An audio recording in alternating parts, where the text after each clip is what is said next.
The sound of breaking glass shattered the quiet evening as Constance Abbott's body crashed against the mirror, sending silver shards cascading to the wooden floor of her father's grand home. Blood trickled from her split lip as she tried to steady herself, one hand clutching the vanity for support while the other shielded her already bruising cheek. Standing over her, his face contorted with rage, was Edgar Forrester, the richest cattle baron in Tahlequah, Oklahoma, and the man her father had promised her hand to against her desperate protests. "You ungrateful little fool," Edgar snarled, his breath heavy with whiskey as he towered over her trembling form. "No woman refuses Edgar Forrester, especially not some penniless schoolteacher whose father owes me more than he could repay in 3 lifetimes." It was 1878, and at 22 years old, Constance had dared to believe she might forge her own path in this world. She dedicated herself to teaching at the small schoolhouse in Tahlequah, finding purpose in educating the town's children. But her father's gambling debts had sealed her fate, or so Edgar and her father believed. "I will never marry you," Constance whispered through bloodied lips, her blue eyes defiant despite the fear coursing through her veins. "Never." Edgar's hand rose again, but the sound of hoofbeats approaching the house gave him pause. He straightened his vest and smoothed back his silver-streaked hair. "You have until the spring festival. 2 weeks to come to your senses, or your father will face the consequences of his debts. And trust me, my dear, you'll suffer far worse than this little lesson in respect." With those words hanging in the air, Edgar departed through the front door just as Constance's father, Thomas Abbott, stumbled in from his evening at the saloon. He barely acknowledged the state of his daughter, or the broken mirror the evidence of violence in his own home. "Fix yourself up, Constance," he slurred, waving a dismissive hand. "Can't have you looking like that when you're to be Mrs. Forrester soon." Constance slid to the floor among the broken glass, silent tears streaming down her face. There seemed no escape from the cruel fate being forced upon her. At 22, unmarried and with no family beyond her wastrel father, her options were desperately limited in the untamed frontier town. Morning came with the relentless Oklahoma sun beating down on Tahlequah. Constance rose early, as was her habit as the town's schoolteacher. She carefully applied powder to conceal the worst of her bruises, wincing as she dabbed at her swollen cheek and split lip. The children couldn't see her like this; their innocent questions would be too difficult to answer. She donned her highest-necked dress, grateful that most of Edgar's brutality had been focused on her face rather than anywhere else that might show. With trembling fingers, she pinned her honey-brown hair into a tight bun and placed her modest bonnet atop her head, adjusting it to shadow her face as best she could. The dirt roads of Tahlequah were already bustling with morning activity as Constance made her way toward the schoolhouse. She kept her gaze lowered, hoping to avoid the curious stares of townsfolk. Edgar Forrester owned half the businesses in town and had the sheriff in his pocket. There was no authority to which she could turn. As she passed the general store, the door swung open suddenly, causing Constance to collide with a solid wall of a man.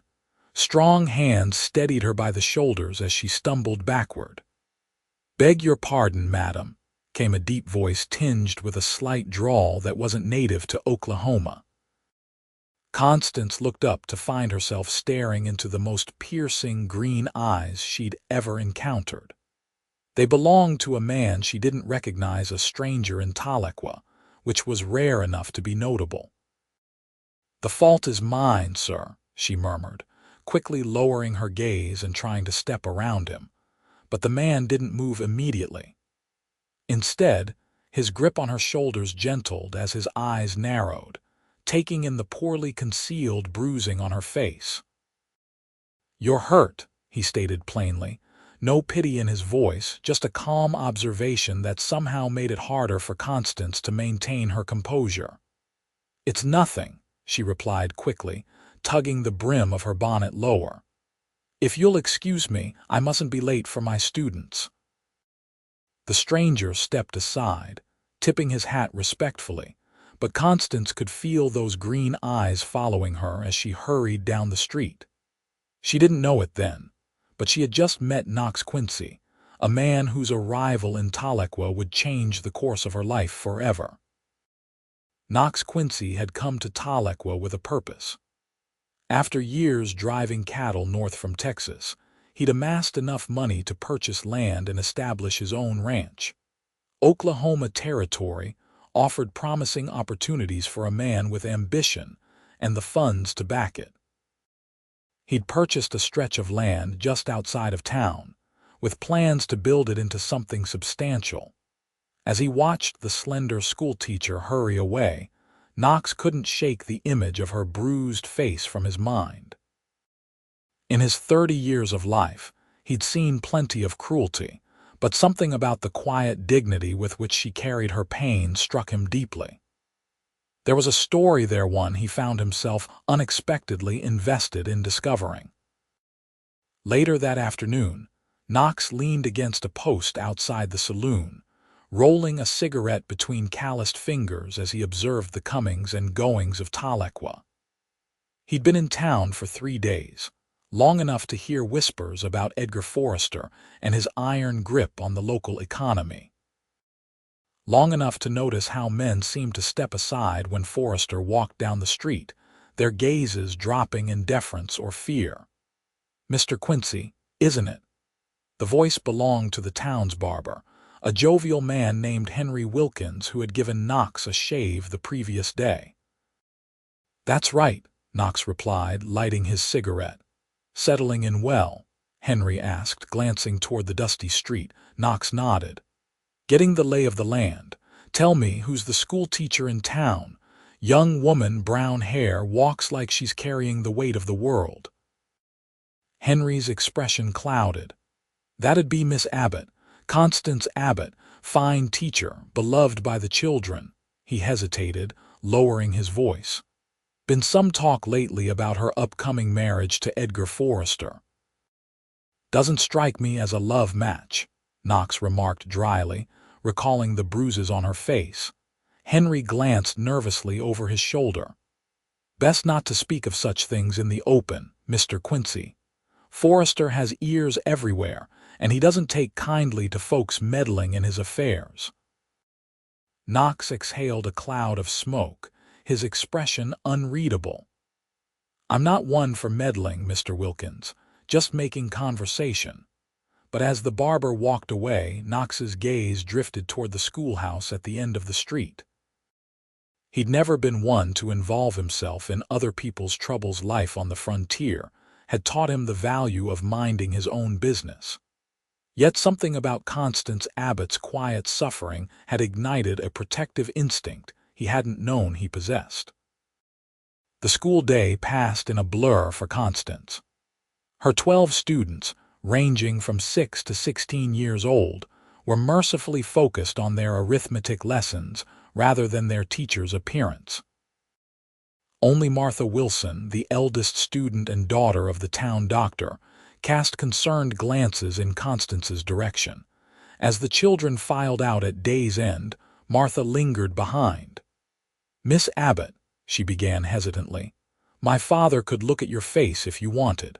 No questions asked."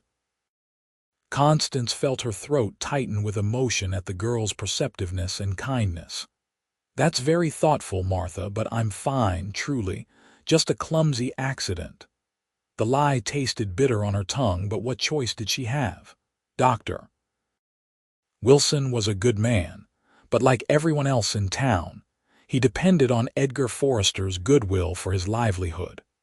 Martha didn't look convinced, but she nodded respectfully and departed, leaving Constance alone with her thoughts and the oppressive silence of the empty schoolhouse. As she gathered her belongings, the floorboard near the door creaked. Constance looked up, startled to find the stranger from that morning, the tall man with the penetrating green eyes, standing in the doorway of her classroom. "Mr." she began, unable to recall if she'd learned his name. "Knox Quincy," he supplied, removing his hat as he stepped into the room. "I apologize for startling you, Miss Abbott." Constance stiffened. "You know my name." "Small town," he replied with a slight shrug. "Word travels." There was something about his direct gaze that made Constance feel exposed, as if he could see straight through the careful facade she'd constructed to hide her fear and desperation. "What can I help you with, Mr. Quincy?" she asked, keeping her tone professional despite her unease at being alone with an unfamiliar man. Knox approached slowly, stopping at a respectful distance. "I'm new to Tahlequah. Purchased the old Morrison property to the west. Thought I might introduce myself to the schoolteacher, seeing as I plan to become part of this community." It was a plausible explanation, but Constance sensed there was more to his visit than simple courtesy. "Well, now you have," she replied, gathering her books. "If you'll excuse me, I should be getting home." "To what?" Knox asked quietly. "Another clumsy accident." Constance froze, her knuckles whitening around the spine of her primer. "You overstep, sir." "Likely," he agreed without apology. "But I've found that sometimes overstepping is necessary when someone's in trouble." "You know nothing about me or my circumstances," Constance said, her voice barely above a whisper. Knox studied her for a long moment, his expression grave. "I know enough to recognize a woman being forced into something against her will. And I know enough about men like Edgar Forrester to understand what happens when they don't get their way." At the mention of Edgar's name, Constance felt as though the floor had dropped from beneath her feet. She sank into her chair, suddenly unable to maintain the pretense of composure. "What do you want from me, Mr. Quincy?" she asked wearily. "Nothing," he answered simply. "But I'm offering you a choice if you want it." "A choice?" Constance repeated, wariness and the faintest flicker of hope mingling in her voice. Knox nodded. "I leave for my ranch tomorrow at dawn. If you were to be at the edge of town, by the old oak tree past the smithy, I could offer you safe passage away from Tahlequah, away from Forrester." Constance's mind reeled at his proposal. "You're suggesting I run away with a stranger. Why would you offer such a thing?" "Because no one should be forced to marry a man who treats them like that," Knox replied, gesturing toward her bruised face. "And because I have the means to help, if you've the courage to accept it." Before she could respond, the sound of approaching horses outside the schoolhouse caught their attention. Knox moved swiftly to the window. "Forrester," he said grimly, recognizing the ornate silver spurs and expensive stallion from town gossip. Panic flared in Constance's eyes. "You can't be seen here. I'm not afraid of men like him," Knox stated, but he moved toward the back door nevertheless. "Dawn tomorrow, Miss Abbott. The choice is yours." With that, he slipped out just as Edgar Forrester's heavy footsteps sounded on the schoolhouse porch. Constance barely had time to compose herself before Edgar strode in, flanked by his foreman, a burly man named Wade who regarded Constance with undisguised contempt. "My dear," Edgar greeted with false warmth, his eyes cold as they swept over her. "I've come to escort you home. Your father and I have been discussing wedding arrangements." Constance's heart hammered in her chest. The bruises from his last lesson had barely begun to heal, and here he was, acting as though nothing had happened between them. "The children have assignments to grade," she demurred, gesturing to the stack of papers on her desk. Edgar's smile tightened. "Surely those can wait." A dutiful wife knows where her priorities lie. The implied threat was clear. Constance gathered her things with trembling hands, hyper-aware of Wade's leering gaze and Edgar's impatient posture. As Edgar guided her toward his waiting carriage, his grip on her elbow painfully tight, Constance caught sight of Knox Quincy watching from the shadow of the livery stable across the street. Their eyes met briefly, before Constance was ushered into the carriage. In that moment, her decision was made. Dawn couldn't come soon enough. The Abbott house was unusually quiet when Edgar's carriage deposited Constance at her door. Her father was absent, likely at one of his card games, which was a small mercy. Constance moved through the modest home like a ghost, touching familiar objects as though saying goodbye. In her bedroom, she carefully packed a small carpet bag with her most essential belongings. A change of clothes, her mother's silver hairbrush, the family Bible, and the small amount of money she'd saved from her teaching salary.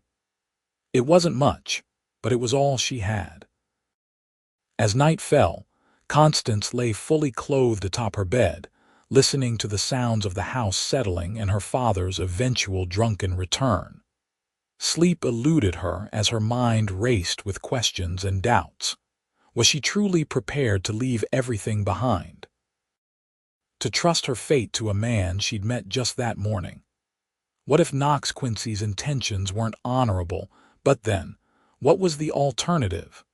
A lifetime shackled to Edgar Forrester, enduring his cruel temper and possessive rage. A man who saw her not as a partner, but as property to be acquired and controlled.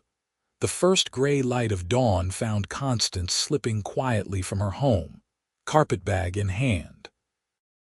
Tahlequah was still sleeping as she made her way through the silent streets, her heart pounding so loudly she feared it might wake the town.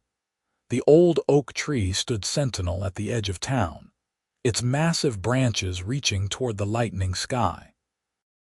As Constance approached, doubt nearly overwhelmed her. What if Knox Quincy wasn't there? What if this had all been some cruel joke?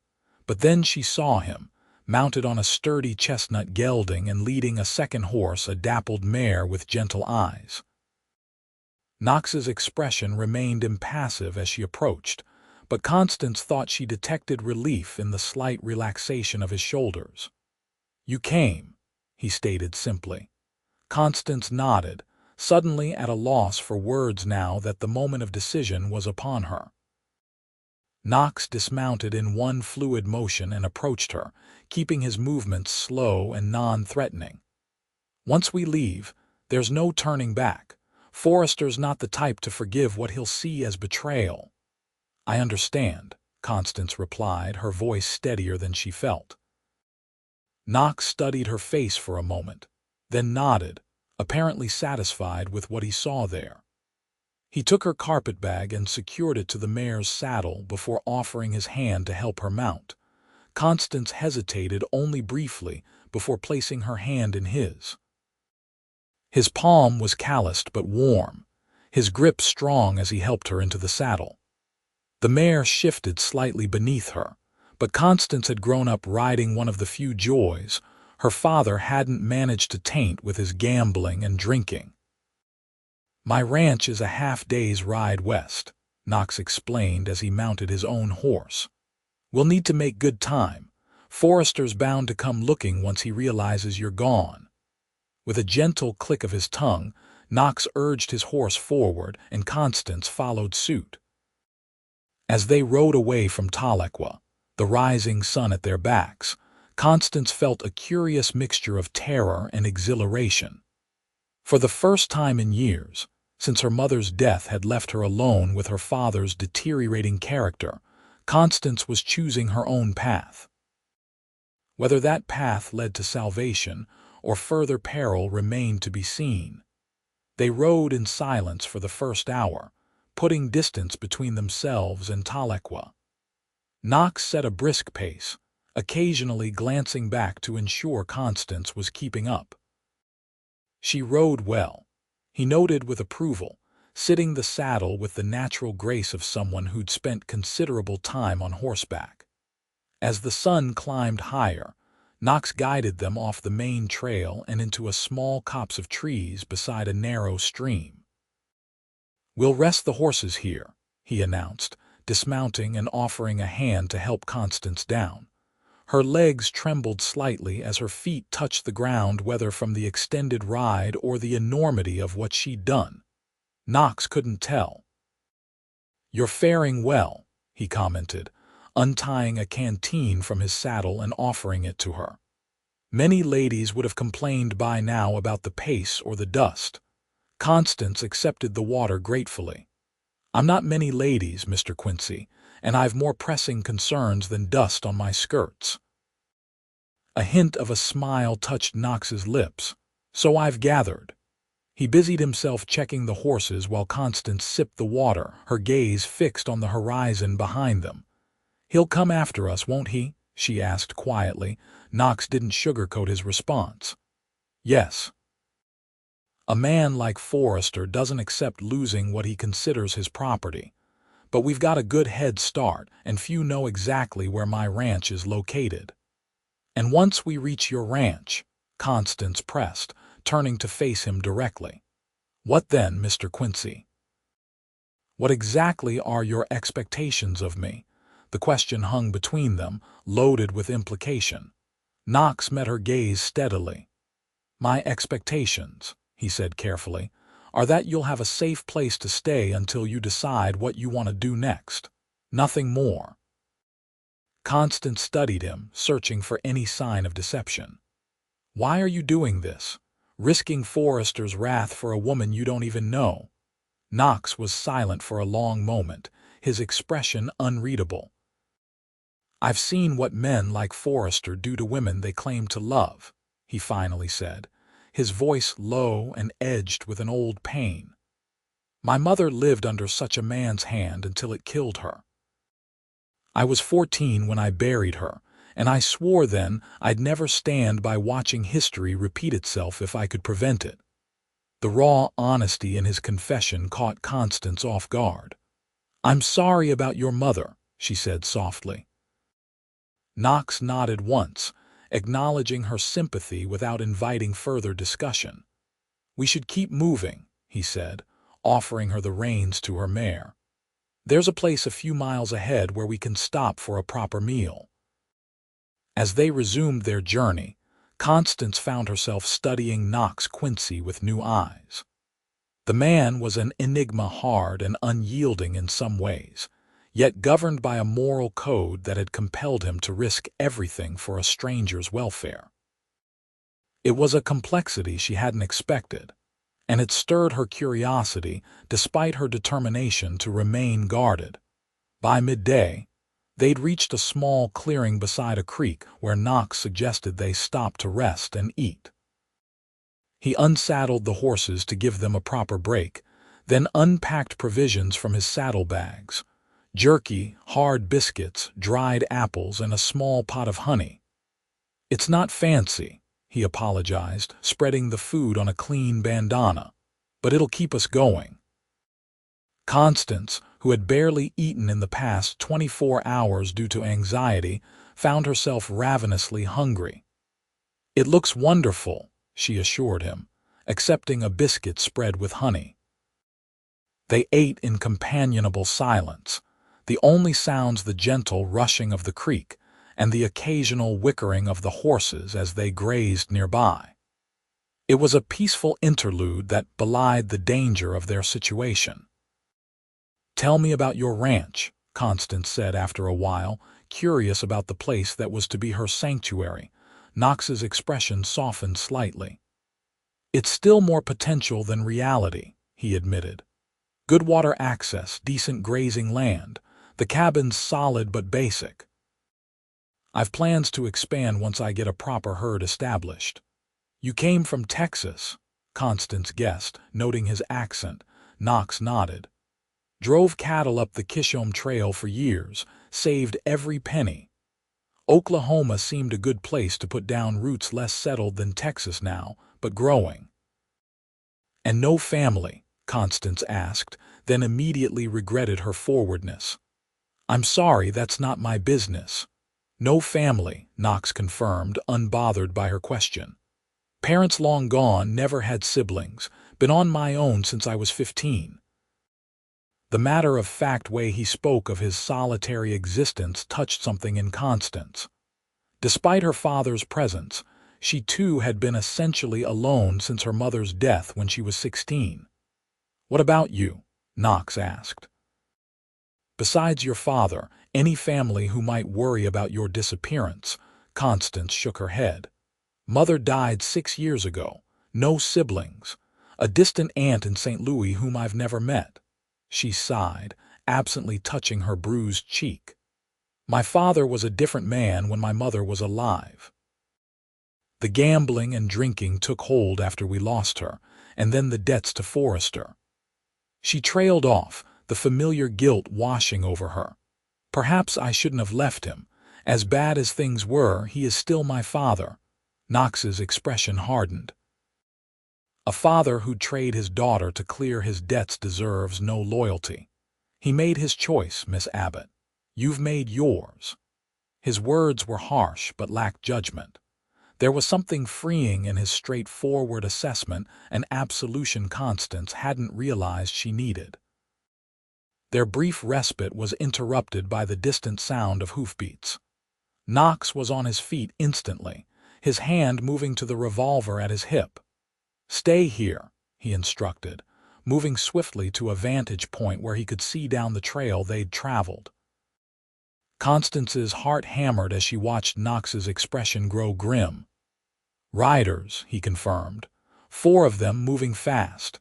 Could be coincidence, but it's not," Constance said with certainty. "It's Forrester. He must have discovered I was missing earlier than we anticipated."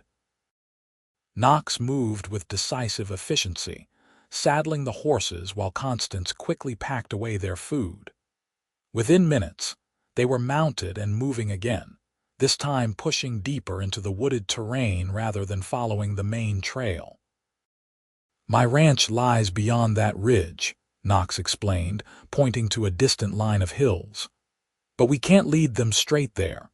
We'll circle around, use the creek to mask our trail." Constance nodded, trying to control her mounting fear as they urged their horses into the shallow creek, following its winding course upstream. The sound of distant pursuit faded, but the knowledge that Edgar Forrester was hunting them kept Constance's nerves razor-sharp. They rode for another hour through increasingly rough terrain, before Knox finally led them out of the creek and onto a narrow game trail that wound through dense underbrush. The horses picked their way carefully along the path, branches occasionally snagging at Constance's skirts and hair. Just as the sun began its descent toward the horizon, the forest thinned, giving way to open grassland dotted with oak and cottonwood trees. In the distance, Constance could make out a sturdy log cabin situated near a small pond, with a corral and barn nearby. Smoke rose lazily from the cabin's chimney, which gave Constance pause. "You said you lived alone," she remarked, suddenly tense. "I do," Knox replied, his own hand moving instinctively to his gun. "Someone's at my ranch who shouldn't be." As they approached cautiously, a figure emerged from the cabin, an elderly Native American man who raised a hand in greeting. Knox's posture relaxed immediately. "It's all right," he assured Constance. "That's Joseph. He helps around the place sometimes, though I wasn't expecting him today." Joseph, his weathered face creased with a friendly smile, waited patiently as they rode into the yard. He was Cherokee, Constance guessed, noting his traditional clothing mixed with more conventional frontier wear. "You bring trouble, Quincy," Joseph stated without preamble, his keen eyes taking in Constance's bruised face and their hasty arrival. "Men in town asking questions. Bad men." Knox dismounted quickly, helping Constance down before turning to Joseph. "Forrester's men," Joseph nodded. 4 riders. Looking for missing woman." His gaze shifted to Constance, not judgmental but assessing. "This her, Miss Abbott needed to leave an untenable situation," Knox explained simply. "I offered assistance." Joseph considered this for a moment, then nodded as if coming to a decision. They search wrong direction. I tell them you go north toward Fort Gibson. A hint of mischief gleamed in his dark eyes. They believe old Indian who sweeps shop floors. Knox clapped the older man on the shoulder gratefully. You've bought us time, Joseph, thank you. How much time? Constance asked anxiously. Not enough, Joseph replied honestly. Man like Forrester, he not give up easy, he come back search more. Knox's expression grew thoughtful. Then we need to make certain Miss Abbott can't be found if they do return. He turned to Constance. I'm afraid your fine clothes will need to be set aside for now. Joseph's daughter might have something more suitable. Constance realized what he was suggesting. You want me to dress as a Cherokee woman? No one looking for a schoolteacher will give a second glance to a native woman working around a ranch, Knox reasoned. It's temporary just until we're certain Forrester has given up the search. The plan made tactical sense, but Constance hesitated. I don't wish to be disrespectful to Joseph's people by pretending. No pretending, Joseph interrupted. Just hiding, different thing. He studied her thoughtfully. My daughter Anna same size, she bring clothes. You learn quick, be safe. The simple logic of their plan overcame Constance's reservations. If disguising herself meant escaping Edgar Forrester's clutches, then she would adapt. She'd already left everything familiar behind. What was one more transformation in the face of survival? Joseph departed to fetch his daughter while Knox showed Constance to the cabin. It was indeed basic but clean and sturdy, a single large room with a stone fireplace, a wooden table with chairs, a small cooking area, and a curtained-off sleeping alcove. Simple furnishings that spoke of function rather than comfort. It's not what you're accustomed to, Knox acknowledged as Constance took in her surroundings. It's shelter freely offered, she replied quietly. That makes it more welcome than the grandest house in Tahlequah. A flash of approval crossed Knox's face before he moved to stoke the fire. You can rest behind the curtain if you wish. I'll keep watch outside for any sign of Forrester's men. Exhaustion suddenly overwhelmed Constance, the emotional and physical toll of the day catching up with her all at once. She nodded gratefully and retreated behind the curtain, sinking onto the narrow bed. Despite her intention to simply rest for a moment, she was asleep almost instantly, the events of the past 24 hours finally catching up with her. Constance awoke to hushed voices. The light filtering through the cabin's windows had dimmed, suggesting several hours had passed. She rose quietly and smoothed her rumpled dress before stepping out from behind the curtain. Knox was seated at the table with Joseph and a young Cherokee woman who Constance presumed was Anna. They fell silent as she emerged, all three turning to look at her. I apologize for interrupting, Constance said, embarrassed to have slept so long. Anna rose gracefully, approaching Constance with a gentle smile. No apology needed. You needed rest. She carried a bundle of clothing in her arms. My father explained, I brought these for you. Constance accepted the bundle gratefully. Thank you. I don't know how to repay your kindness. Anna shook her head. No repayment, we help because it is right. Her dark eyes reflected wisdom beyond her years as she added, I know what it is to flee from a man who believes ownership is the same as love. The simple statement created an immediate bond between the two women. Constance nodded in understanding, words unnecessary. Anna will help you change, Knox said, rising from the table. Joseph and I will check the perimeter, make sure we weren't followed. Once the men had departed, Anna helped Constance out of her tailored dress and into the more practical clothing she'd brought. A simple skirt of sturdy fabric, a loose cotton blouse, and a woven belt. The clothes were comfortable, and allowed for much greater freedom of movement than Constance's more restrictive attire. "Your hair," Anna said, gesturing to Constance's pinned-up style. "It should be different too." Constance nodded, removing the pins and letting her honey-brown locks fall past her shoulders. Anna worked quickly, plaiting Constance's hair into two simple braids that framed her face. The transformation was remarkable. The refined schoolteacher had vanished, replaced by a woman who could easily blend in among the local Cherokee population, especially at a distance. "The bruises," Anna remarked softly, her fingers gently tracing the air near Constance's injured cheek. "They tell their own story." Constance touched her face self-consciously. "Will they fade soon?" "Yes," Anna assured her, "but scars inside take longer to heal." She reached into a small pouch at her waist and withdrew a small clay pot. "This helps with both." The salve Anna applied smelled of herbs and pine, cool against Constance's tender skin.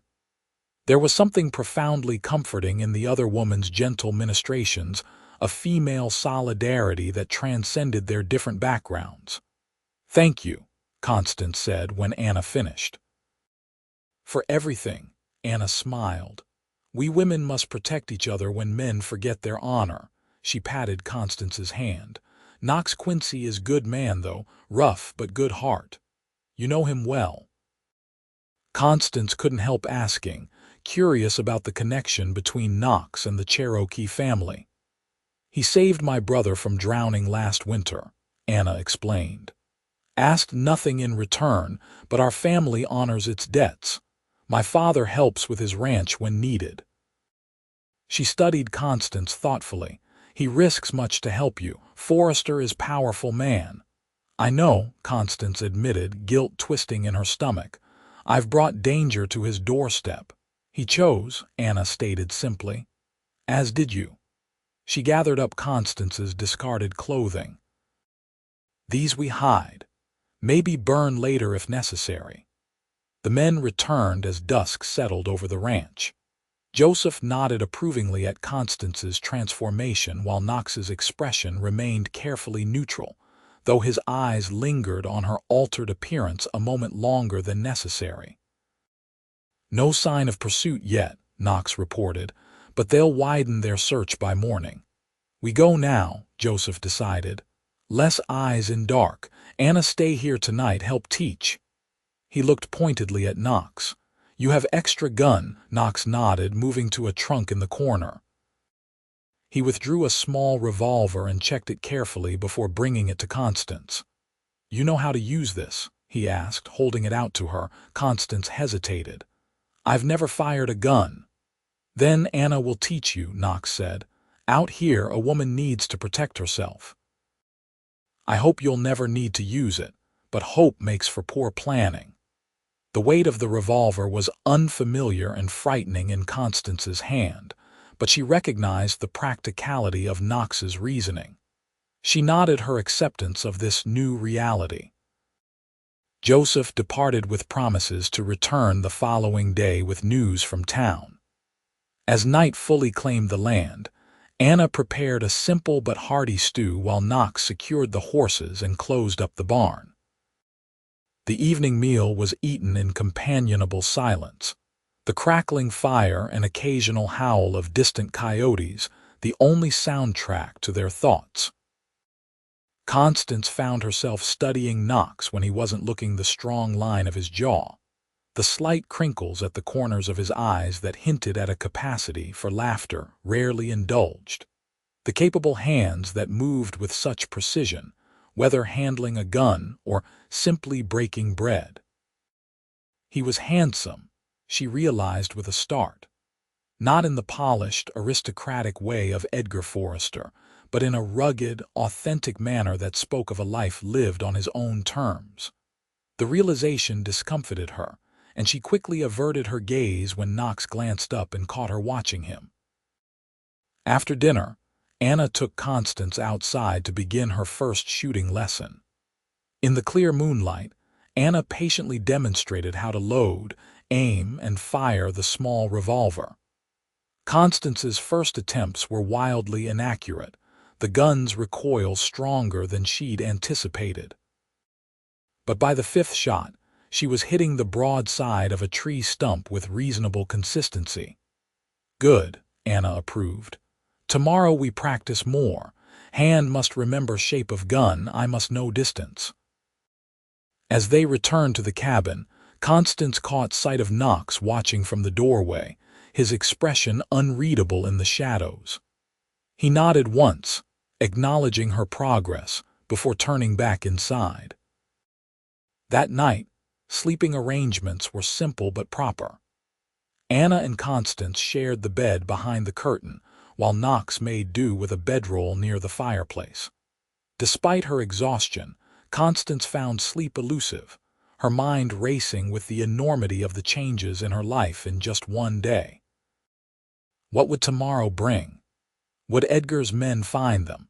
Would she ever be truly free of the threat he posed? And what of her future? A schoolteacher in hiding could hardly continue her vocation. She was essentially starting life anew, with no clear path forward. As if sensing her troubled thoughts, Anna's hand found hers in the darkness, a simple squeeze conveying solidarity. Constance returned the gentle pressure gratefully. Whatever uncertainties lay ahead, at least she wasn't facing them entirely alone. The next week established a new rhythm to Constance's life. Each morning began early, with Anna teaching her the practical skills of ranch life. Tending the small vegetable garden, caring for the chickens Knox kept for eggs, helping with the horses, and learning to cook over an open fire. The physical labor was unfamiliar but satisfying, giving Constance a sense of capability she'd never experienced in her more sheltered existence. Afternoons were devoted to improving her shooting skills and learning the layout of the surrounding land. Knox proved to be a patient teacher, showing her hidden paths and landmarks that might provide escape routes if necessary. He never touched her beyond what was strictly required for instruction, maintaining a respectful distance that Constance found both reassuring and, increasingly, somewhat disappointing. Joseph visited daily, bringing news from Tahlequah. Edgar Forrester had indeed raised a storm over Constance's disappearance, offering substantial rewards for information leading to her return, and making thinly veiled threats against anyone harboring her. He'd even convinced the sheriff to form a search party, though their efforts had thus far been focused in the wrong direction, thanks to Joseph's misdirection. "Your father claims you were kidnapped," Joseph reported on the fifth day, his expression grave. "Says Quincy took you against your will." The news, though not unexpected, still sent a chill through Constance. "That's a hanging offense," she whispered, looking anxiously at Knox. Knox remained impassive, though his jaw tightened. "Hardly surprising. It's easier for him to believe you were taken than to admit you chose to leave." "But the danger to you was known from the start," Knox interrupted firmly. "I made my choice, Miss Abbott. I don't regret it." His steadfast commitment to her safety, despite the increasing risk to himself, touched Constance deeply. In the days they'd spent together, she'd come to admire not just his courage but his fundamental decency. Knox Quincy was a man of few words but unwavering principles, a rarity in a world where men like her father and Edgar Forrester held sway. On the 10th day, Anna announced it was time for her to return to her family's settlement. "You learn quick," she told Constance with approval. "Now you survive." The two women had formed a fast friendship, and Constance felt genuine sorrow at Anna's departure. "I don't know how to thank you for all you've taught me." Anna embraced her warmly. "Live free. That is thanks enough." Lowering her voice, she added with a knowing smile, "And perhaps see what grows between you and Quincy, yes. He watches you when you don't see." Constance felt heat rise to her cheeks at Anna's perceptive comment. She'd become increasingly aware of Knox's presence over the past days, the way her pulse quickened when he was near, how she found herself seeking his approval in the new skills she mastered. But she dismissed these reactions as natural gratitude toward her rescuer, nothing more. "He's been kind, that's all," she demurred. Anna's knowing smile only widened. "Kind men plenty. Men who look at woman like Quincy looks at you," she shook her head. "More rare than gold." After Anna's departure, Constance found herself alone with Knox for the first time since their arrival at the ranch. An awkward silence stretched between them as they completed the evening chores, each hyper-aware of the other's movements in the small cabin. "I should check the horses," Knox finally said, clearly seeking escape from the confined space. "I'll come with you," Constance offered impulsively. "I could use the fresh air." The evening was pleasantly cool as they walked to the barn, the setting sun painting the landscape in rich golds and crimsons. Inside, the familiar smells of hay and horses greeted them, comfortable and earthy. Knox moved with practiced efficiency, checking water troughs and measuring out feed for the animals. Constance leaned against a post, watching him work, struck by how at home he seemed in this simple, honest labor. "You're staring, Miss Abbott," Knox remarked without looking up, though there was no censure in his tone. Constance didn't deny it. "I was just thinking how different you are from the men I've known before." Knox paused, finally turning to face her. "Different how?" "You're authentic," she replied, struggling to articulate her thoughts. "There's no pretense to you, no hidden cruelty beneath a charming facade." Knox resumed his work, though his movements seemed less fluid now. "You give me too much credit. I'm just a man trying to build something worthwhile." "That's precisely what I mean," Constance insisted, stepping closer. "You don't seek power over others. You build rather than destroy." Knox straightened, suddenly very still as he regarded her. In the lantern light, his green eyes seemed to hold shadows and depth she hadn't noticed before. "Why did you really help me, Mr. Quincy?" Constance asked softly. "The truth." Knox's expression remained guarded, but something vulnerable flickered in his gaze. "I told you about my mother." "Yes, but that's not all, is it?" A long silence stretched between them before Knox finally spoke. "When I saw your face that morning, the bruises, the fear you were trying so hard to hide something in me couldn't walk away." His voice dropped lower. "I've spent most of my life minding my own business, Miss Abbott. It's how you survive out here. But some lines, once crossed, change a man." The raw honesty in his admission moved Constance deeply. Without conscious thought, she reached out, her fingers lightly touching the back of his hand. Knox went utterly still at the contact. "You saved my life," she said simply. "I don't know if I've properly thanked you for that." Knox's gaze dropped to where her fingers rested against his skin. "No thanks necessary," he replied, his voice rougher than usual. "Anyone decent would have done the same." "But they didn't," Constance pointed out. "You did." Something shifted in the air between them, a tension that had nothing to do with danger or fear, but with the sudden awareness of possibilities neither had allowed themselves to consider until now. Knox cleared his throat, gently withdrawing his hand from beneath hers. "It's getting late. We should head back to the cabin." Constance nodded, both disappointed and relieved by his retreat. Whatever was developing between them was still too fragile, too uncertain to acknowledge directly. They had more immediate concerns than the unexpected feelings taking root in her heart. As they walked back to the cabin, however, Constance made a small decision. "Mr. Quincy," she said, "I think, given our circumstances, you might call me Constance." Knox glanced at her, surprise momentarily replacing his usual reserve. "Then I suppose you should call me Knox," he replied after a pause. It was a small shift, This moved to first names, but it felt significant, an acknowledgement that they were no longer merely rescuer and rescued, but two people whose lives had become unexpectedly entwined. The following morning brought unwelcome news. Joseph arrived earlier than usual, his normally stoic expression troubled. "Forrester hired trackers," he announced without preamble. "Professional men from Arkansas. They follow Trail Anna, and I tried to hide." Knox's face hardened. "How close?" "Too close," Joseph replied grimly. "Maybe 2 days if weather holds." Constance felt the fragile sense of security she'd been building crumble at Joseph's words.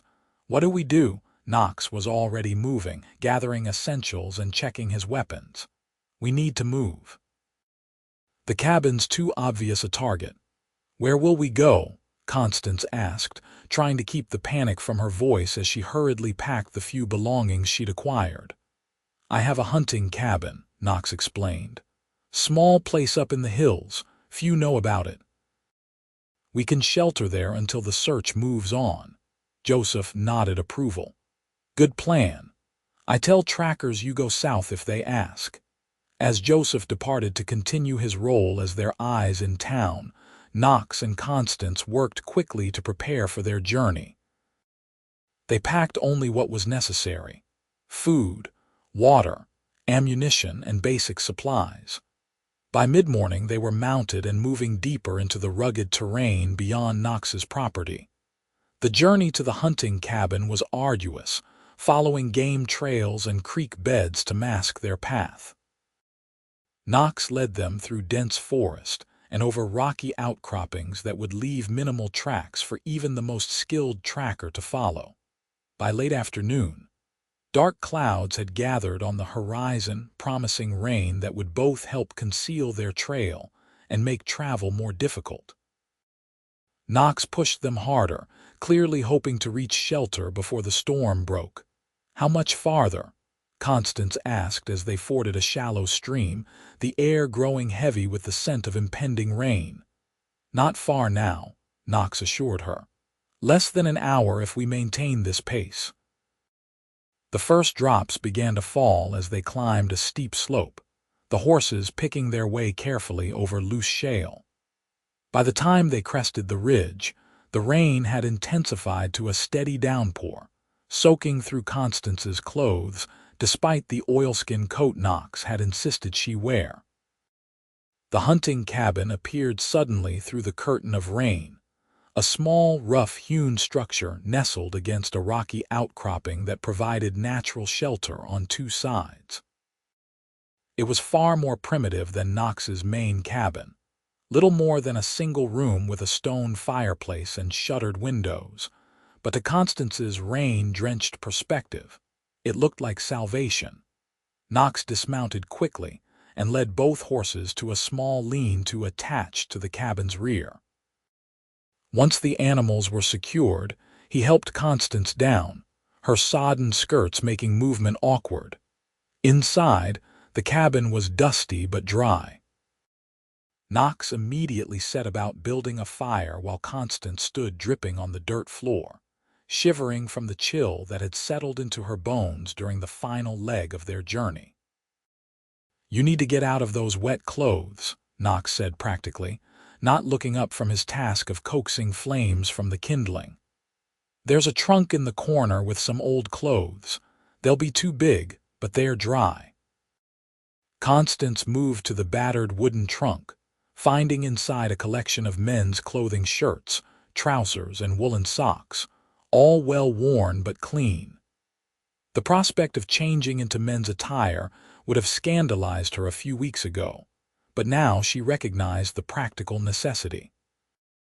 "I'll step outside while you change," Knox offered, the fire now crackling steadily.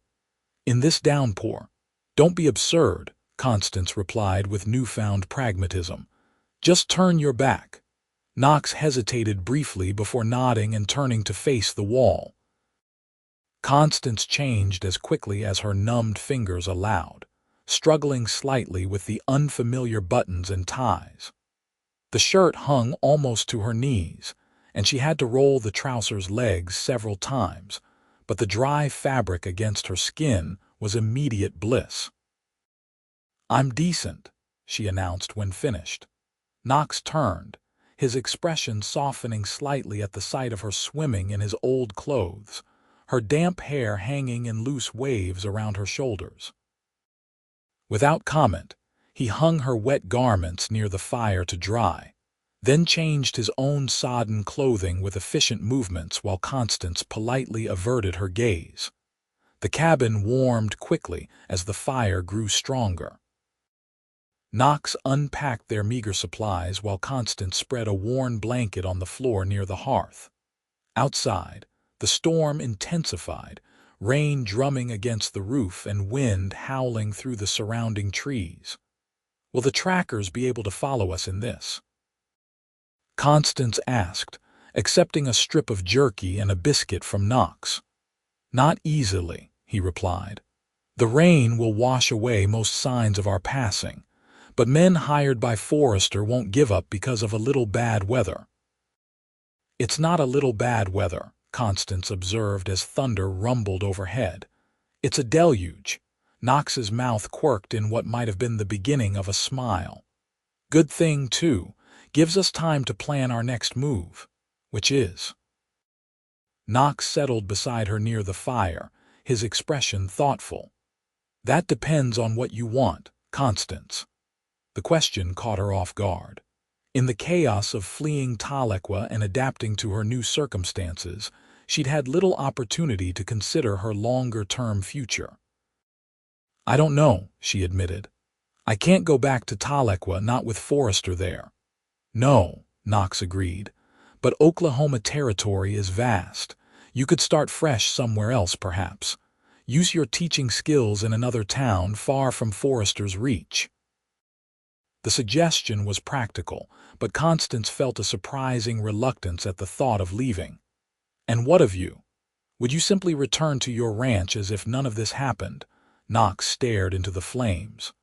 "My involvement complicates things. Forrester has branded me a kidnapper."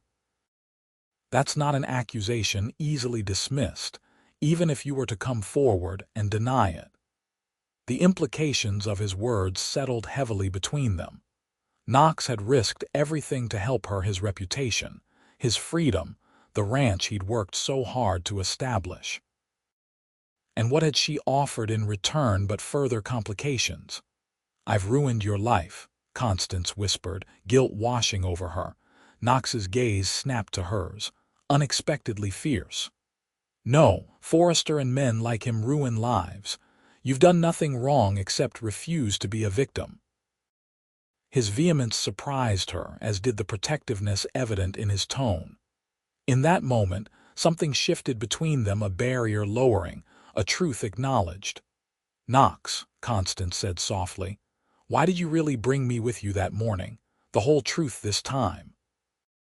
The firelight cast half his face in shadow as he considered her question. "Because from the moment I saw you," he finally said, his voice low, "I couldn't bear the thought of you suffering at that man's hands. It wasn't calculated or noble, it was instinct." The simple honesty of his admission touched something deep within Constance. Without conscious thought, she reached out, her fingers lightly tracing the strong line of his jaw. Knox went utterly still beneath her touch, his eyes darkening with emotions too complex to name. "Constance," he breathed, her name both warning and plea. "I'm not sorry," she whispered. "Whatever happens, I'm not sorry you took me away." The moment hung suspended between them, fraught with possibility. Then Knox gently captured her hand, pressing a kiss to her palm before carefully placing it back in her lap. "We should rest," he said, his voice rough with restraint. "Tomorrow will bring its own challenges." Though part of her longed to breach the distance he maintained, Constance recognized the wisdom in his restraint. Their situation remained precarious, their future uncertain. This tentative connection between them needed time to be understood, especially given the circumstances of their meeting. They settled for sleep on opposite sides of the small cabin, though both remained acutely aware of the other's presence throughout the long night as the storm raged outside. For Constance, sleep came in fitful bursts, her dreams a confusing tangle of pursuit and longing that left her restless. Morning brought clear skies and the realization that they were now truly isolated. The storm had turned the surrounding terrain into a muddy morass that would make travel difficult for at least a day, possibly longer. It was both blessing and curse. The same conditions that would hamper their pursuers also confined them to the small cabin. Knox's mood seemed distant as they shared a sparse breakfast. His attention focused on practical matters like rationing their supplies and securing the perimeter. Constance sensed he was deliberately avoiding any continuation of the previous night's emotional revelations, retreating behind the armor of practicality that served him so well. By midday, the enforced proximity in the one-room cabin had created a palpable tension. Knox busied himself with minor repairs to their gear while Constance attempted to organize their limited food supplies, both hyper-aware of the other's movements yet maintaining careful distance. The silence finally became unbearable for Constance. "Are we going to talk about last night?" she asked directly, setting aside the bundle of dried food she'd been inventorying. Knox's hands stilled on the bridle he was mending. "What's there to say?" "Quite a lot, I should think," Constance replied, frustration edging her tone. "You can't simply pretend nothing happened between us." Knox set the bridle aside with deliberate care. "Nothing did happen, Constance, and that's for the best." "Why?" she challenged, rising to face him directly. "Because you believe I'm confused, grateful to my rescuer and mistaking that for something more." A muscle ticked in Knox's jaw. "Aren't you?" "No." The single word carried absolute conviction. "I'm not a child, Knox. I know the difference between gratitude and whatever this is between us." Knox stood as well, his height emphasizing the physical disparity between them. Yet there was no intimidation in his posture, only a rigid self-control that seemed to cost him considerable effort. "You've been through a traumatic experience," he said carefully. "You're vulnerable. I won't take advantage of that." "That's very noble," Constance replied, a hint of anger coloring her words. "But have you considered that making decisions for me is exactly what Forrester tried to do? That denying me agency in this is its own form of control." Her words struck home. She could see it in the way Knox flinched slightly, his eyes widening at the comparison. I'm not." He began, then stopped, running a hand through his hair in frustration. "Damn it, Constance, I'm trying to do the right thing here." "The right thing," she echoed softly. "And who decides what that is? You?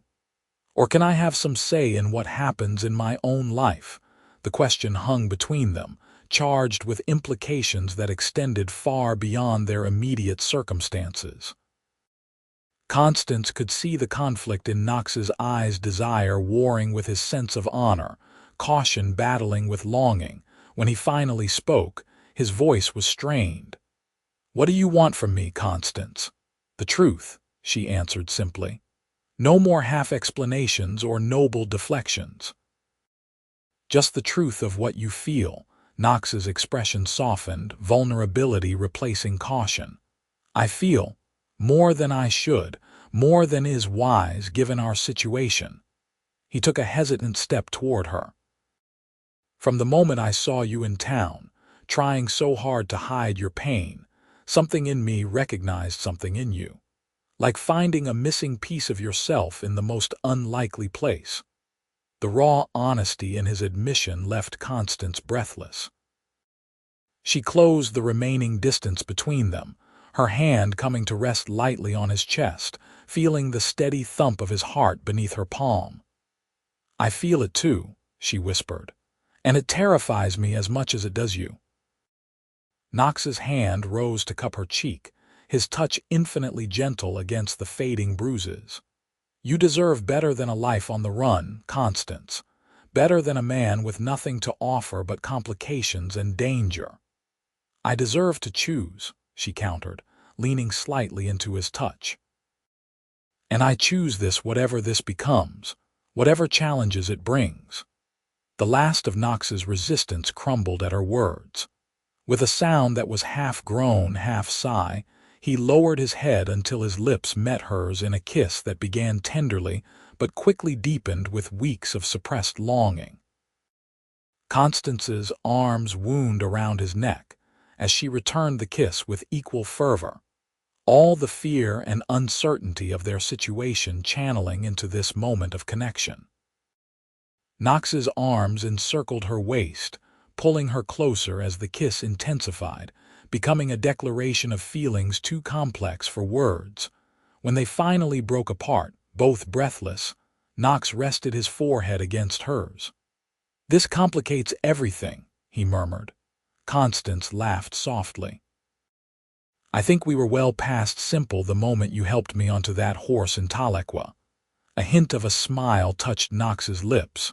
"True enough." His expression grew serious again. "But Forrester remains a threat. Until that's resolved, we can't truly move forward." "Then we resolve it," Constance said with newfound determination. "Together." Knox studied her face, seeming to draw strength from her certainty. "Together," he agreed, sealing the promise with another brief kiss. The rest of the day passed in a curious blend of practicality and newfound intimacy. They continued their necessary tasks, checking supplies, tending to the horses, planning their next moves, but now these activities were punctuated by shared glances, casual touches, and conversations that ranged from strategic planning to personal histories. Constance learned that Knox had lost his mother to his father's brutality when he was 14, that he'd worked as everything from a cattle driver to a silver miner before saving enough to purchase his ranch. Knox discovered that Constance had become a teacher to honor her mother's memory, that she loved poetry but hid her own writing attempts, that beneath her proper exterior lay a spirit of fierce independence that had survived despite her father's attempts to crush it. As night fell, they sat side by side before the fire, shoulders touching as they contemplated their situation with newfound clarity. "We can't stay here indefinitely," Knox acknowledged. "Supplies will run low, and the trackers will eventually widen their search to include this area." "What are our options?" Constance asked practically. Knox considered for a moment. "We could head west, try to reach the New Mexico territory. Forrester's influence wouldn't extend that far." "And leave behind everything you've worked for." Constance shook her head. "Your ranch, your dreams. I won't be the cause of you losing all that." "They're just things, Constance," Knox said quietly. "Replaceable." She turned to face him fully. "No, there has to be another way, a way to confront this situation rather than flee from it indefinitely." Knox's expression turned thoughtful. "There might be. It's risky, but—" "Tell me," Constance urged. "Forrester's power comes from his wealth and reputation," Knox explained. "But men like him often have secrets, vulnerabilities they keep hidden. If we could find leverage against him, something that would make him back down." "What sort of leverage?" "I don't know yet," Knox admitted. "But Joseph might. He's been in Tahlequah longer than almost anyone. If there are skeletons in Forrester's closet, Joseph might have heard whispers." It was a slim hope, but more promising than endless flight. Constance nodded slowly. "When the weather clears enough to travel, we should return to your ranch and consult with Joseph." "Agreed," Knox said, "but we'll need to be extremely cautious. By now, Forrester will have men watching my property." "We'll find a way," Constance said with quiet confidence, her hand finding his. "We've come too far to give up now." Knox's fingers interlaced with hers, the simple connection conveying more than words could express. They sat in companionable silence as the fire burned low, each drawing strength from the other's presence. That night, they slept side by side on the cabin's narrow cot, their newfound closeness expressed through the simple comfort of shared warmth rather than physical passion. There would be time for that, they silently agreed, when the shadow of Edgar Forrester no longer loomed over their future. 2 days later, the ground had dried sufficiently for safe travel. They departed the hunting cabin at first light, taking a circuitous route back toward Knox's ranch. The journey was slow and cautious, with frequent stops to check for signs of pursuit. They approached the ranch from an unexpected direction, using a deer trail that wound through a stand of cottonwoods before emerging at the far edge of Knox's property. From this vantage point, they could observe the cabin without being seen. "There," Knox murmured, pointing to a thin wisp of smoke rising from the chimney. "Someone's there." Constance tensed. "Forrester's men," Knox shook his head. "Unlikely. They'd be more careful about announcing their presence." He studied the scene carefully. "That's Joseph's horse by the corral. He must be waiting for us." Even so, they approached with caution, Knox leading them through a shallow gully that provided cover until they were within 100 yards of the cabin. Only then did Joseph emerge, raising a hand in greeting as if he'd known exactly where to look for their arrival. "You returned safe," the older man observed with satisfaction as they rode up. "Good. Much to tell." Inside the cabin, Joseph shared what he'd learned during their absence. Edgar Forrester had indeed sent trackers into the hills, but the storm had forced them to abandon the search temporarily. They'd returned to Tahlequah in ill humor, only to find Forrester himself facing unexpected troubles. "Marshall from Fort Smith arrived 3 days ago," Joseph explained, his weathered face animated with the news, asking questions about Forrester's business practices. "Something about land deeds and cattle sales." Knox straightened, immediately grasping the significance. "A federal marshal, that's beyond Forrester's influence." Joseph nodded. "Marshal name is Cooper, serious man. He talked to many people in town, some afraid to speak but others tell stories." "What kind of stories?" Constance asked, hope kindling within her. "Stories of missing cattle that appear on Forrester land with new brands, of homesteaders forced out when deed problems appear." Joseph's expression darkened. "Of Cherokee land taken through false treaties." Knox and Constance exchanged significant looks. "This Marshall Cooper, is he still in Tahlequah?" Knox asked. "Yes, staying at Wilson's boarding house." Joseph's eyes gleamed with something like satisfaction. "I talked to him yesterday. Tell him I know someone with more information about Forrester. Someone who had to hide because of what they know." Constance caught her breath. "You told him about me." "Not your name," Joseph clarified. "Just that Forrester's kidnapping story might not be true. Marshall very interested to hear more." Knox paced the small cabin, his mind working rapidly. "This could be our chance," he said thoughtfully. "If the marshal is already building a case against Forrester, your testimony about his threats and violence could strengthen it considerably." "But how do we reach the marshal without Forrester's men seeing us?" Constance asked practically. "We don't go to Tahlequah," Knox decided. "We get the marshal to come to us." With Joseph's help, they crafted a message for Marshal Cooper, carefully worded to pique his interest without revealing too much. Joseph would deliver it personally, ensuring it reached the marshal's hands without interception. That night, as they waited for Joseph's return, Constance and Knox sat on the cabin's small porch, watching the stars emerge in the clear Oklahoma sky. Despite the uncertainty of their situation, there was a newfound peace between them, a shared purpose that had cemented their connection. "What will you do if this works?" Constance asked softly. If Forrester is brought to justice and the threat is removed, Knox's hand found hers in the darkness. I'll build my ranch like I planned. Raise cattle, work the land. He paused, his voice dropping lower. But I've discovered something more important than property or livestock these past weeks. Constance turned to him, her heart quickening at the intensity in his gaze. What's that? A future that matters, he replied simply. One shared with someone who sees the world as it could be, not just as it is. The implication was clear, though he stopped short of a formal declaration. Constance understood his caution until the Forrester situation was resolved. Any promises between them remained contingent on their survival. And you? Knox asked after a moment. What will you do if you're truly free? Constance considered the question carefully. I still love teaching, she admitted, but I've discovered there are many forms of education beyond a schoolroom. She gestured toward the ranch stretching around them. I've learned more about resilience and courage in these weeks than in all my years of formal schooling. Knox's thumb traced gentle circles on the back of her hand.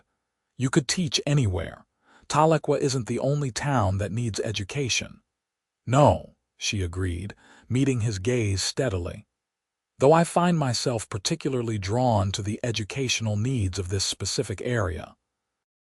A smile tugged at Knox's lips, a rare, genuine expression that transformed his usually serious face. Is that so, Miss Abbott? Indeed, Mr. Quincy, she replied, returning his smile. I believe this particular community has significant potential. Their quiet moment was interrupted by the sound of approaching hoofbeats. Knox was immediately alert, his hand moving to the revolver at his hip as he stepped protectively in front of Constance. The tension eased when Joseph's familiar silhouette appeared in the moonlight, accompanied by a second rider, a tall, broad-shouldered man whose bearing suggested authority even from a distance. Marshal Cooper, Knox murmured, recognizing the distinctive hat and coat of a federal lawman. Joseph made the introductions as the men dismounted. Marshal Ethan Cooper was indeed an imposing figure, mid-40s, with a weathered face that spoke of years enforcing law in unforgiving territories. His handshake was firm, his gaze assessing as it moved between Knox and Constance. Mr. Quincy. Miss Abbott, he acknowledged, removing his hat as they moved inside the cabin. Joseph tells me you have information regarding Edgar Forrester that might be of interest to my investigation.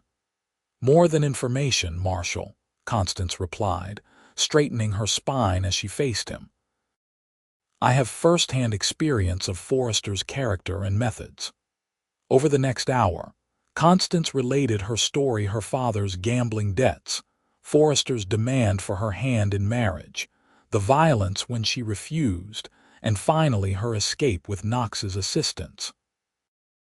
As she spoke, she pushed back her hair to reveal the still fading bruises on her temple and jaw, physical evidence of Forrester's brutality. The marshal listened without interruption, his expression growing increasingly grim. When she finished, he turned to Knox. And you intervened because? Because it was the right thing to do, Knox answered simply. No woman deserves to be treated as property, sold to clear a debt. Marshal Cooper nodded slowly, seeming to take the measure of the man before him. You realize that by helping Miss Abbott escape, you've put yourself in considerable legal jeopardy. Kidnapping is a serious charge. It wasn't kidnapping, Constance interjected firmly. I went willingly, eagerly, in fact. Mr. Quincy saved me from what would have been a life of misery, possibly worse. I believe you, Miss Abbott, the marshal assured her, but the law requires more than belief. It requires evidence. He withdrew a small notebook from his coat, flipping through pages of notes. Fortunately, your account aligns with certain other testimonies I've gathered about Forrester's character and business practices. There's a pattern emerging, one of intimidation, coercion, and violence when his will is thwarted. Hope flickered in Constance's chest. Then you can help us. Marshal Cooper tucked away his notebook. I can do more than help. I can offer you both protection while I complete my investigation. Forrester is already under scrutiny for land fraud and cattle rustling. Adding attempted forced marriage and assault to the charges will only strengthen the case against him. It was more than they had dared hope for. Protection under federal authority would mean an end to the constant fear, the need to hide, the uncertain future. What do you need from us? Knox asked practically. Miss Abbott's formal statement, for one, Cooper replied, and your continued discretion. Forrester doesn't know yet that he's the target of a federal investigation. I'd like to keep it that way until I'm ready to move against him. And my father? Constance asked hesitantly. He was complicit in Forrester's plans for me. The marshal's expression softened slightly. Your father's gambling debts may have made him vulnerable to Forrester's influence. If he's willing to testify against Forrester, arrangements might be made to address his legal exposure. It wasn't forgiveness exactly, but it was a path forward, a way to untangle the complex web of fear and obligation that had bound her to her father's poor choices. Where will we go while you complete your investigation? Knox asked, his hand finding Constance's in a gesture that didn't escape the marshal's observant eye. There's a settlement about 20 miles north of Fort Smith where several witnesses are being housed, Cooper explained. It's well guarded and far from Forrester's sphere of influence. You'd be safe there until I'm ready to make arrests. The plan took shape quickly after that. They would depart at first light, traveling under the marshal's protection to the safe settlement. Joseph would maintain Knox's ranch in his absence and continue to feed misdirection to Forrester's men about their whereabouts. As Marshal Cooper and Joseph stepped outside to check on the horses, Constance and Knox found themselves alone for a moment in the cabin. This could really be over soon, Constance said wonderingly.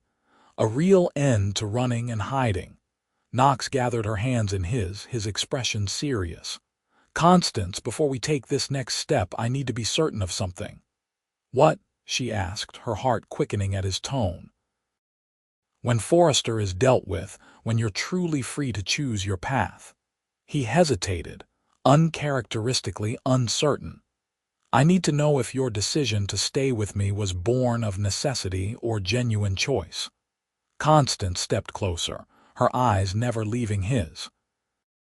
Knox Quincy, do you truly believe I haven't chosen you 100 times over these past weeks, that every day I wake up and decide anew to trust you, to follow you to?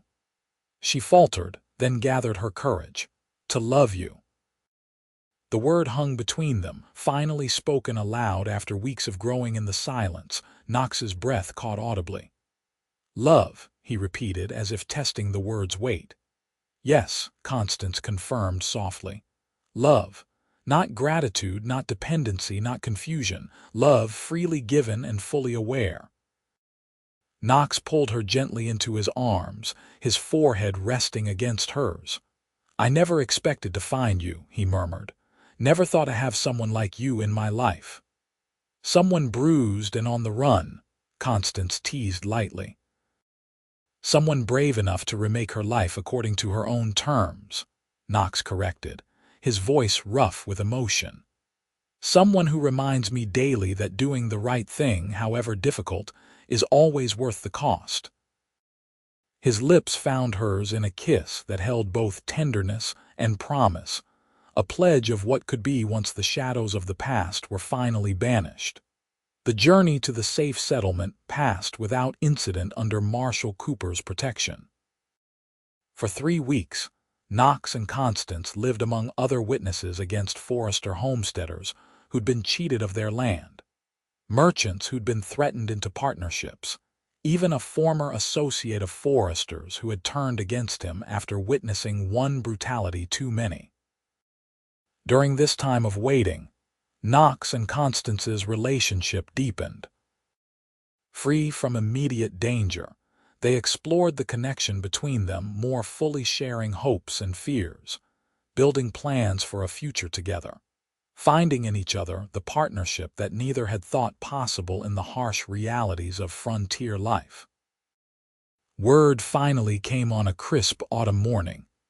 Edgar Forrester had been arrested on multiple federal charges, including land fraud, cattle theft, assault, and attempted forced marriage. The evidence against him was overwhelming, bolstered by Constance's testimony and corroborated by numerous other witnesses. "It's over," Marshal Cooper told them, satisfaction evident in his typically stoic expression. "Forrester will stand trial in Fort Smith next month, but with the evidence we've gathered, his conviction is all but certain. He'll spend many years in federal prison." Freedom, real freedom, was suddenly within their grasp. The knowledge was almost dizzying after so many weeks of caution and fear. "What about my father?" Constance asked. "Thomas Abbott has agreed to testify against Forrester regarding the gambling debts and the arranged marriage," Cooper replied. "In exchange, he'll face reduced charges for his own involvement.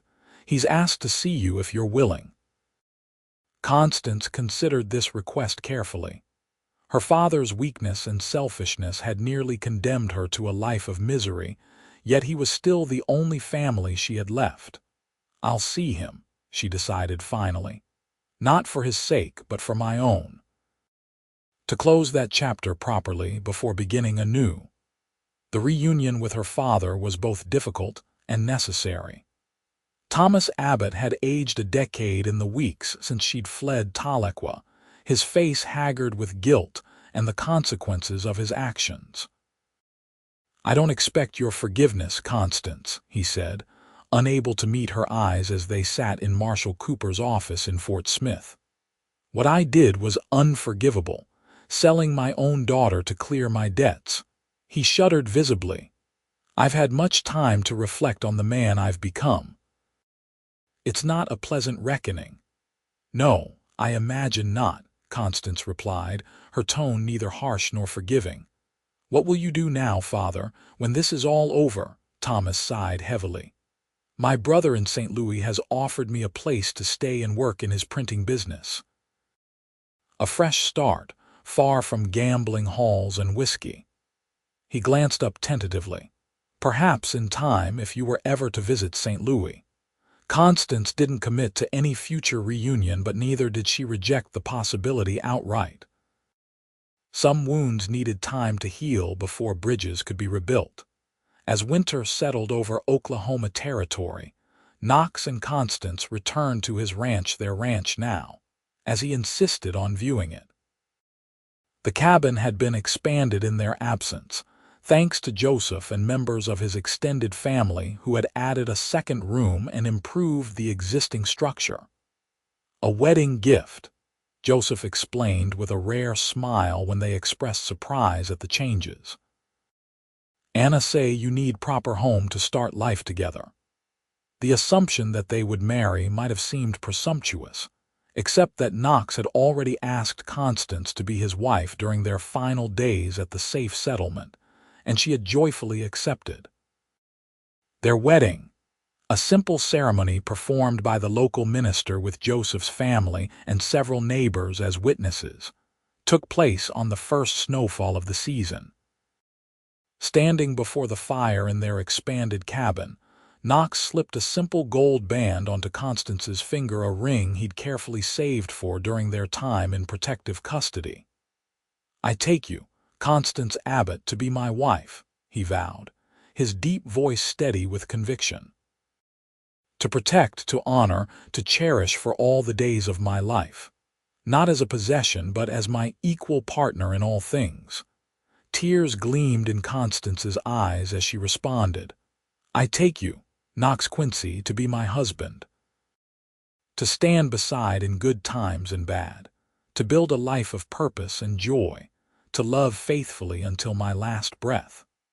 The The kiss that sealed their vows held all the promise of their shared future, one forged through adversity, but strengthened by mutual respect and genuine love. Spring brought new beginnings to the Quincy ranch. The cattle herd expanded with the purchase of breeding stock from a neighboring rancher. The vegetable garden that Constance had learned to tend under Anna's tutelage flourished with careful attention. And construction began on a small schoolhouse at the edge of their property, where Constance planned to teach the children of nearby homesteaders and Joseph's extended family. A proper school needs a proper teacher, Knox had insisted when Constance expressed uncertainty about resuming her former profession. And these children deserve the best. Edgar Forrester's conviction and 20-year sentence in federal prison had effectively ended his reign of intimidation over Tahlequah. Many who had suffered under his influence began to rebuild their lives and businesses, creating a more equitable community without the shadow of his corruption. Constance occasionally received letters from her father in St. Louis, where he appeared to be making a genuine effort to reform his life. The correspondence remained formal, the wounds of the past still tender, but not entirely without hope of eventual reconciliation. One summer evening, as they sat on the porch of their expanded home watching the sunset paint the Oklahoma sky in brilliant oranges and purples, Knox placed his hand gently on Constance's slightly rounded belly. "Have you thought of names yet?" he asked, wonder evident in his voice as he contemplated the new life growing within his wife. Constance covered his hand with her own. "If it's a boy, perhaps Joseph, after the man who helped save us both.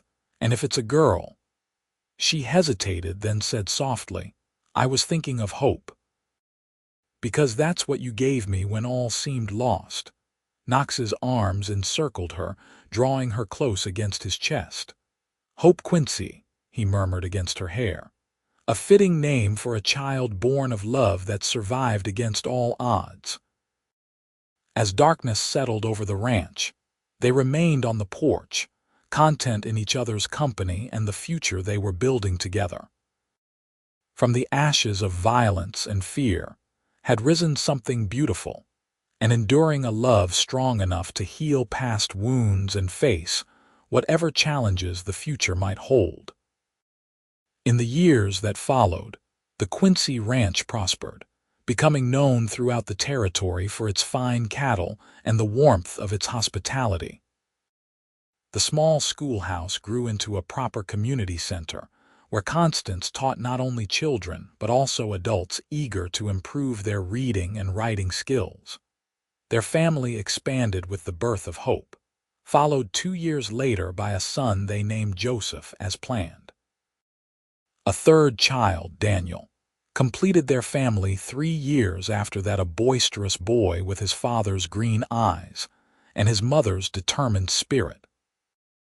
Knox, once solitary and reserved, flourished as a husband and father, his natural protectiveness finding perfect expression in the family he cherished. Constance, freed from the constraints that had nearly crushed her spirit, blossomed into a woman of confidence and purpose, respected throughout the community for her intelligence and compassion. The bruises inflicted by Edgar Forrester had long since faded, but Constance never forgot the lessons learned during those desperate days of flight and hiding. Each year, on the anniversary of their escape from Tahlequah, she and Knox would sit together after the children were asleep and remember not with fear or regret, but with gratitude for the twist of fate that had brought them together. "I saw your bruises that day in town," Knox would often reflect, "but what I really saw was your courage. That's what I fell in love with, long before I even recognized it as love." And Constance would smile, touching the wedding band that never left her finger. "Sometimes the worst circumstances lead us to the best possible future," she would reply. "I wouldn't change a moment of our journey, difficult as it was, because it brought me home to you." In a land where survival often depended on strength and self-reliance, Knox and Constance Quincy had discovered a profound truth. That true strength lies in vulnerability freely shared, and that the greatest act of courage can sometimes be opening one's heart to love, despite all the risks that entails. Their story became something of a legend in Oklahoma territory, the schoolteacher who refused to be broken, and the cowboy who saw her worth beyond the bruises. But for Knox and Constance, it wasn't legend but simply life, a life built day by day on the foundation of respect, partnership, and abiding love that had begun in that moment of decision at the edge of Tahlequah, when he offered escape, and she found the courage to take it.